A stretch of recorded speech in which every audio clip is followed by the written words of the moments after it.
want to build a new house, but you're not sure where to even begin or if it's even a good idea? Those are valid questions that I hear from Kansas Cityans each and every day. Hi, my name is Rachel Kilmer. I'm a licensed real estate agent in both Kansas and Missouri, and I love helping Kansas Cityans find their new home. Today, we're gonna talk all things new construction, the good, the bad, the ugly, and the pretty, because it is new. Let's go ahead and jump in.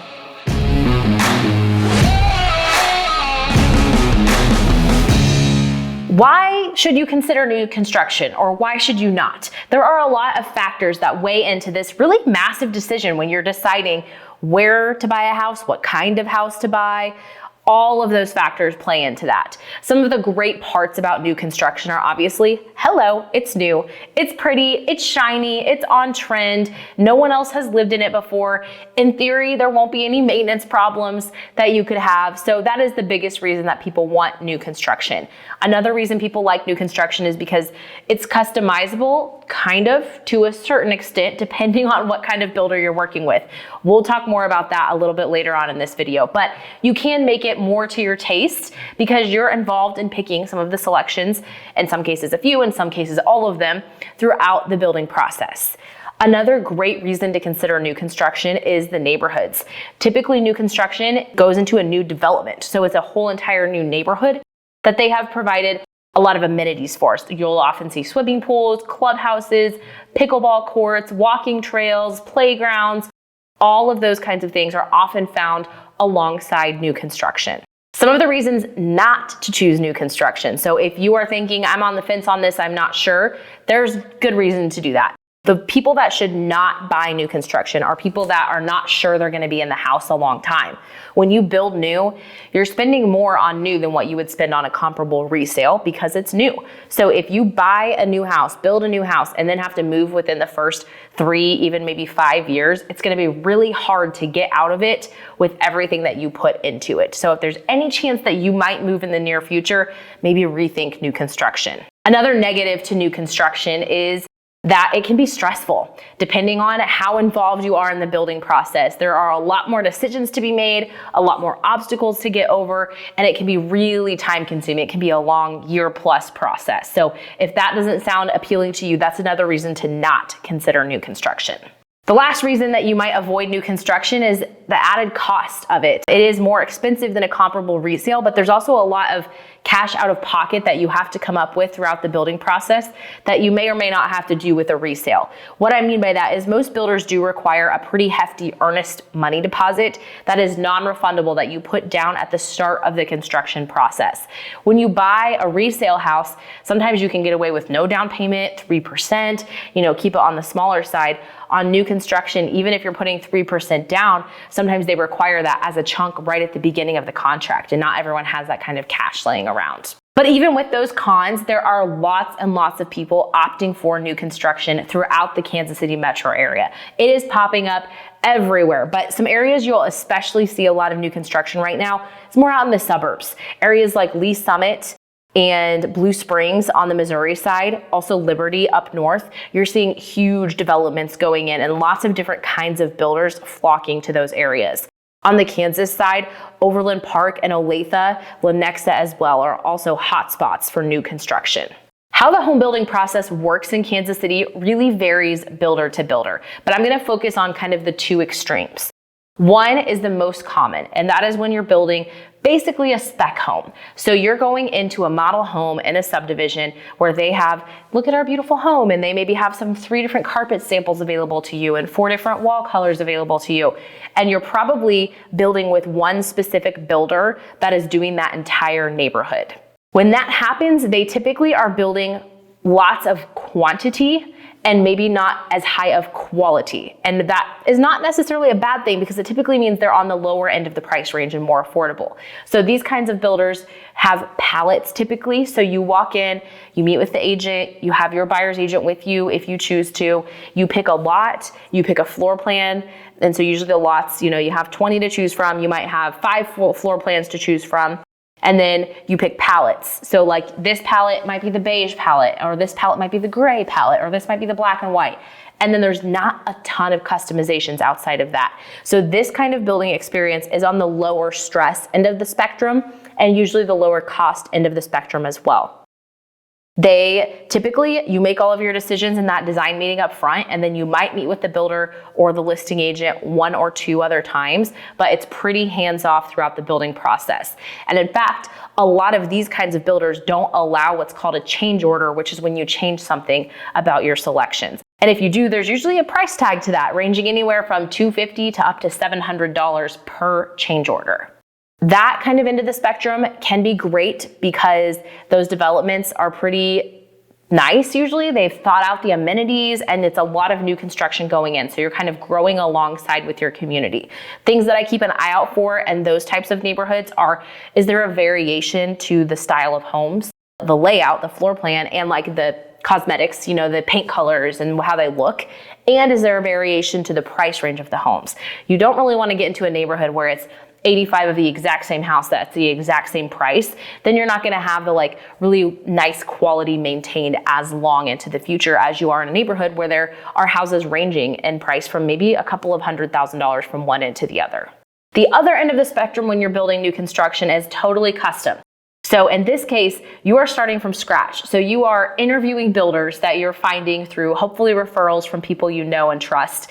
You're looking for land, and maybe that builder has a piece of land, but typically you're buying your own land. So you buy a piece of land, which could be a lot in a neighborhood or acreage. So you buy that's a land loan. So that's its own loan.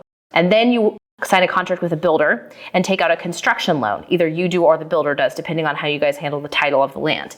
And then you are building from scratch. So you may be using the builder's floor plan, but you can customize any part of it. And you are picking literally everything. Like, what color do you want the little door stopper thingy to be that the door hits back against? That level of detail is involved. Which, when I say that, some of you are going, that sounds so fun, I would love that. And others of you are like sweating from stress, because that is not for everyone. The benefits of it are it's totally custom. You can make it meet the exact needs and exact taste of you and your household. But the negative is it's more expensive for sure. The cost per square foot of a custom build versus like a spec home in a development, very different. It also is a lot more involved. I mean, this is like a whole nother job you're taking on for the next 12 to 18 months as this house is built. Is that something that you'll enjoy doing, or is it going to cause you to want to pull your hair out? The financing side of that is very different as well. If you're buying a home in a development where the builder already owns the lot, then it really acts basically as the same as just a regular old conventional loan, because it is. You just may put more earnest money down up front, but other than that, there's really nothing different financially. If you're doing a full-on custom build, there's a construction loan involved. So there's monthly payments that have to be made either by you or the builder throughout the construction process, and they change based on what's been purchased to that point. So there's a whole nother moving piece of a custom build job that is also more involved on top of the picking of the selections and the floor plans. There's also a middle tier of home building that can vary a lot, and that's typically subdivisions where there are 4 or 5 builders to pick from, and then each of them has their own different level of customization that you can do. So how do you pick a builder? Whether you're looking at the development or looking at a custom build or everything in between, Kansas City has some amazing builders, some really phenomenal home builders, and then there's some that personally I would avoid. So if you're looking for a referral for a builder, I would love to help you. Just reach out, we'll chat, I'll give you the tea, I'll be honest, and let you know who I would trust building my own personal home. Some things you can do to try to make this process as smooth as possible is be really prepared, have a really clear vision for what you want your home to look like, and be really confident and decisive in those selections. Pick them at the beginning of the process, and then shut down Pinterest, get off TikTok, don't look at Instagram anymore, because then you're gonna bog yourself down with buyer's remorse and changing vision. So really have a clear vision of what you want and stick to it.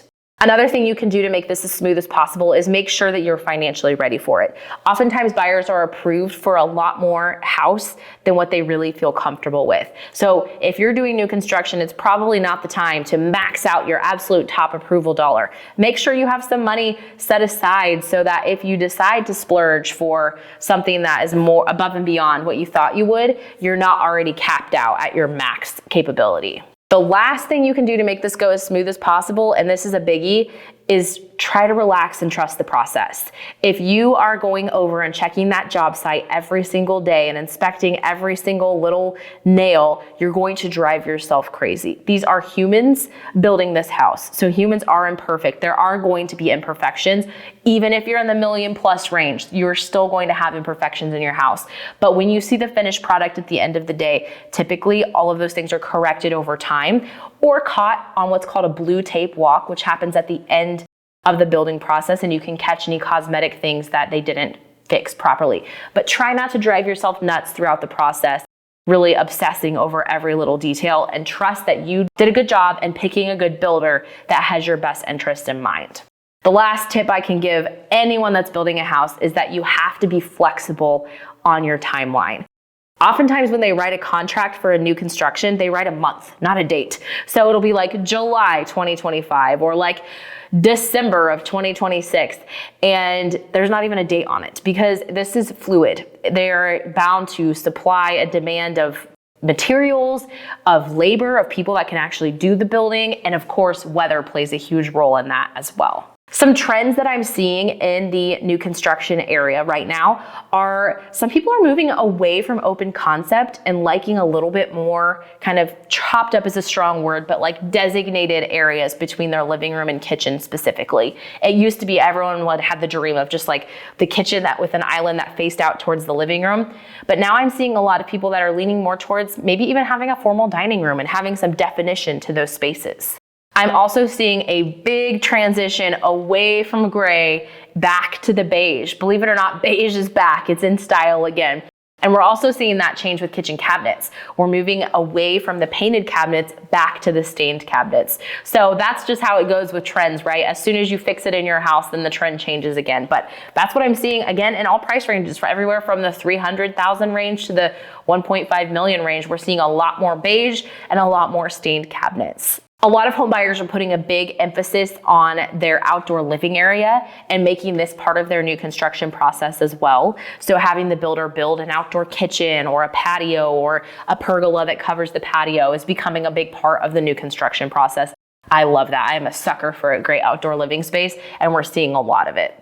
On the inside, we're also seeing a lot of flex rooms. So rooms that could be repurposed and used several different ways. Think like a main floor not living room, but like a room on the main floor that could be used as an office or a playroom or a craft room or a guest suite for when the mother-in-law that can't go up and down the stairs stays. So a room that could be used in a number of ways and can be customized to meet the needs of that family. The biggest things to watch out for as you're building are really tied to preparation, making sure that you know who you're hiring to build your house, what their costs are, and feel comfortable that they are gonna put out a good product and have your best interest in mind throughout the process. And also that your personalities drive, because you're gonna be spending a lot of time in communication throughout the building process. Another thing to watch out for is those costs that can creep up on you. Like I mentioned earlier, you want to have a healthy budget, because if you do go to the design center and you decide that you think hardwood floors would be so much better than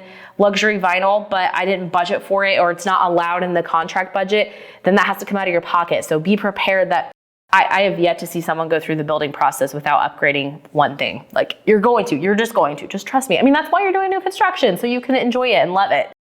And then the last thing is not reading the fine print of the contract, which this is, a lot of people think they don't need a buyer's agent when they do new construction, but there is a lot of reasons why it's really good to have someone in your corner that has your best interest in mind rather than having the builder's best interest in mind, and having someone that can help you understand the contract. For example, a lot of these contracts have clauses built in that if you hit rock as a part of digging out the foundation, that expense could be on the builder, it could be on the buyer, it could be split between the two. A lot of them have clauses in them that if the cost of supplies goes up or down, it can change the cost of the contract. So those are things that you definitely want to understand and be prepared for in advance, and having a good buyer's agent in your corner is critical for that. So of course, I would love to walk you through the process. I am Rachel Kilmer. I'm a licensed real estate agent here at both Kansas and Missouri, and have several new construction deals I'm working on actually right now as we speak. So Let's dream together. Let's plan out your dream home. Let me walk you through the process and kind of be by your side every step of the way. Between now and then, if you have any questions, don't hesitate to reach out, and I'll be here on YouTube giving you the scoop on all things Kansas City. See you next time.